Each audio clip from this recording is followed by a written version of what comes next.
Dans l'actualité également, ce dimanche, il y a ce 4e cas de variole du singe identifié chez nous. En français, la variole du singe. Variole du singe, aussi appelée virus monkeypox. Bon, on récapitule. Le mpox, anciennement variole du singe, est causé par un orthopox virus, qui est un virus capable d'infecter l'homme, dont fait également partie la variole. Un médecin nous en parle. Le mpox virus est divisé en 2 groupes, appelés clades. Donc on a le clade 1, qui est retrouvé en Afrique centrale et Afrique de l'Est, et le clade 2, qui est endémique de l'Afrique de l'Ouest. Le mpox virus a été détecté pour la première fois en 1970, mais était limité à certaines régions d'Afrique, avant de se propager mondialement d'abord en 2003, puis en 2022, dû à l'apparition du variant le clade 2B. Ce dernier a provoqué une urgence de santé publique déclarée par l'OMS en juillet 2022, en particulier face à la découverte d'une transmission d'homme à homme, alors qu'il était historiquement décrit comme se transmettant de l'animal à l'homme. Ce variant, donc le clade 2B, peut être transmis via un contact étroit avec une personne infectée, principalement via des lésions cutanées ou des fluides corporels, comme la salive, l'urine ou encore le sang. Certaines études ont même montré une transmission indirecte à travers des surfaces contaminées de l'environnement des personnes infectées. Le mpox virus est présent sous 2 formes, à savoir le virion mature intracellulaire qui correspond à la forme finale de maturation du virus. Il est constitué de matériel génétique, donc de l'ADN, et d'une capsule qui va permettre d'envelopper cet ADN. On retrouve aussi le virion enveloppé extracellulaire. La libération du virion de sa cellulose va lui permettre de parasiter par la suite d'autres cellules saines, tout en étant protégé par son enveloppe lorsqu'il est dans le milieu extracellulaire. Aujourd'hui, aucun vaccin spécifique n'est autorisé pour le mpox. Néanmoins, le vaccin contre la variole est connu pour avoir un effet protecteur croisé contre le mpox, car ce sont 2 virus qui sont assez proches.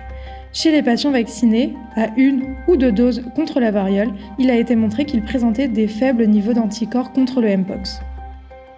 C'est donc pour cette raison qu'il est urgent de développer un vaccin spécifique au mpox permettant donc de lutter contre la maladie et sa propagation.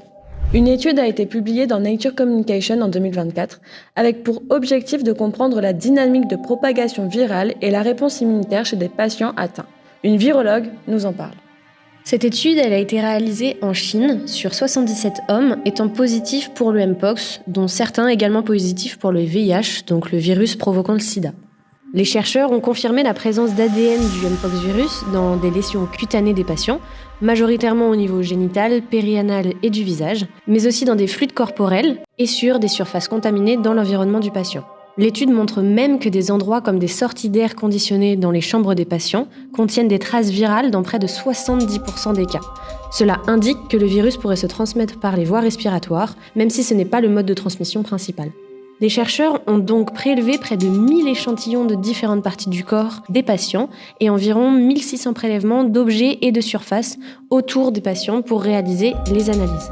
100% des prélèvements cutanés des patients ont été positifs au mpox virus.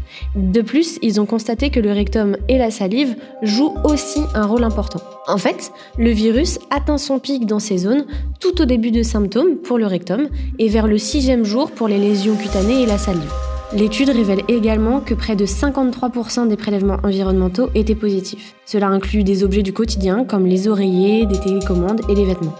Dans un deuxième temps, au niveau de la réponse immunitaire, les chercheurs ont observé que notre corps produit rapidement des anticorps, notamment contre 2 protéines du virus, la A29L et la H3L, qui vont influencer le processus de mort cellulaire. Le taux d'anticorps spécifique de ces protéines virales augmente avec le temps, jusqu'à atteindre respectivement 100% et 95% des patients possédant ces anticorps entre 15 et 21 jours après le début de leurs symptômes. Ces protéines sont donc devenues des cibles prometteuses pour développer des vaccins efficaces contre ce virus. La technique de la RT-qPCR est considérée comme référence et méthode la plus courante pour le diagnostic de l'infection au mpox. Pour faire simple, la RT-qPCR est une technique qui consiste à amplifier les gènes d'intérêt et les quantifier par la suite. De plus, l'évaluation sérologique, donc le dosage d'anticorps IgG dans le sérum des patients, pourrait être une méthode complémentaire. En effet, cela pourrait être une alternative pour détecter les formes d'infection atténuées avec des prélèvements tardifs qui sont plus compliqués à détecter par le test de la RT-qPCR. C'est pour cela qu'il est important de limiter au maximum la propagation de ce virus qui présente un enjeu majeur pour la santé publique. Afin de limiter sa propagation, Il est important de désinfecter régulièrement les surfaces fréquentées par des patients, sans oublier la vaccination en cas de risque.